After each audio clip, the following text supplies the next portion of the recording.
Hi, my name is Jacob Sterland, and I will be discussing the question, how did the establishment of a larger empire affect the economy of France and its new territory? Napoleon's reforms not only affected the social and legal side of the new French Empire, they also changed the way that the economy of France and its financial institutions operated.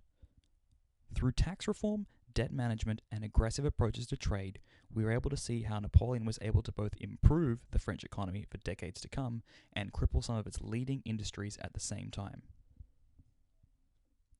Napoleon inherited a national debt crisis. While the previous governments had tried their best to stem the problem, it was growing out of hand.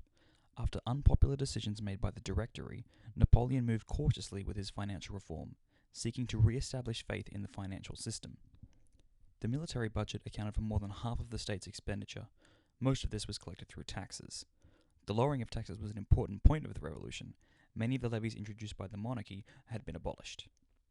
Napoleon used the infrastructure already placed in by the Directory to bring about tax reform, only reinstituting two main taxes from the old regime.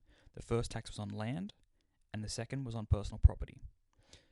Napoleon revolutionized tax collection in order to enforce these taxes, bringing in new financial groups to oversee tax collection.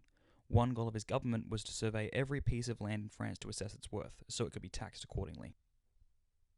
The creation of the new currency, the franc over the old livre, was one of the ways Napoleon used monetary reform and standardization to control the nation's economy. With the creation and implementation of the metric system, standardized currency, and taxes, these new reforms would last well into the 20th century and make their way across the globe. In 1806, Napoleon took the already established Bank of France and restructured it to serve as the major financial institution of the nation, one capable of handling the national debt. These tax reforms and methods of standardization were put into place across the French Empire as both Holland and Italy were facing the similar problem of national debt and unconsolidated taxation. In these newly annexed nations, Napoleon set up similar financial institutions to those he had created in France. Both the Netherlands and Italy were subjected to heavy fiscal pressure from France to support the war economy, showing their ultimate subjugation to France. However, these financial institutions were instrumental in the continued modernization and establishment of centralized bureaucracy after Napoleon's reign and the breakup of the empire. While these internal changes to the financial system of the empire were largely to the benefit of the nations involved, they were done with the intention of securing funds for the ongoing war. The economic side of the war is important when understanding the logistical intricacy of Napoleon's empire. This is shown most prominently in the creation of the Continental Blockade. After bringing an end to the Fourth Coalition in 1807 and making peace with Russia, the two nations reached an agreement to configure a blockade against England. This was an ill-fated idea that would eventually form one of the main reasons for Napoleon's invasion of Russia in 1812, and help give rise to the Sixth Coalition. But for the time the blockade was around, it had many effects. England was both a military superpower and an economic superpower.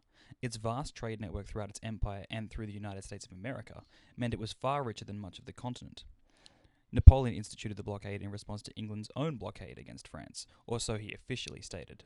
It made sense as a part of the larger war with England to cease as much trade with them as possible, even amongst the other allied nations, as well as fostering hopes that the blockade would raise manufacturing levels on the continent to compensate for the disparity in wealth between the two nations. Some industries were able to profit from the market fall, and others were unable to cope with the sudden loss of trade. Although Napoleon's intentions may have been to help France become self-reliant rather than subject to trade, very few industries were able to come through the Napoleonic Wars unscathed or even prosperous, due mainly to the creation of the blockade. One of the few industries that did do well was the cotton industry. Because British competition was pulled out of the market, continental manufacturers were able to thrive. The increased demand for cotton in many cities with new fashion trends, local markets were able to breathe new life into a dwindling industry. However, this was not to last. When the blockade was eventually removed, the industry was hit hard. Many of the largest manufacturers were unable to cope with the more diverse market and were forced to shut down. In order to keep the industry afloat, the prohibitions held under the blockade were reinstituted, proving that the blockade only created a false market that only worked under limited conditions rather than a self-sustainable industry. The more pronounced disadvantages from the blockade were seen in the economic infrastructure of France. The blockade meant that shipbuilding was reduced into almost non-existence. The various ports that had once been major trading hubs became simple regional access points, and the Industrial Revolution saw serious setbacks on the continent compared to the roaring industry of England. One of the final wedges driven between the alliance of Tsar Alexander and Napoleon was Russia's relaxed attitude towards the blockade, rather than the hard-line approach that had been agreed upon after Russia's surrender. The blockade was for the most part highly ineffective. What little positive impact it did have was fleeting and unsustainable. To close off borders during one of the most prosperous periods in European history was devastating to France and would take decades to recover from. So we have the dual edge of Napoleon's economy, the good and the bad. In regards to the internal operation of France's economy, Napoleon was able to consolidate taxes, introduce financial institutions, as well as standardize currency and measurement. These reforms lasted well beyond the reign of Napoleon himself, and moved through the nations he both conquered and had a profound effect upon. However, his approach to trade was more than a little aggressive, and was responsible for setting back much of France's ability to keep itself relevant in a global market. While his blockade was good in a few ways in the short term, in the long term it was a complete failure. While these reforms were driven by the war economy and pressure from England, internal struggles plagued the empire.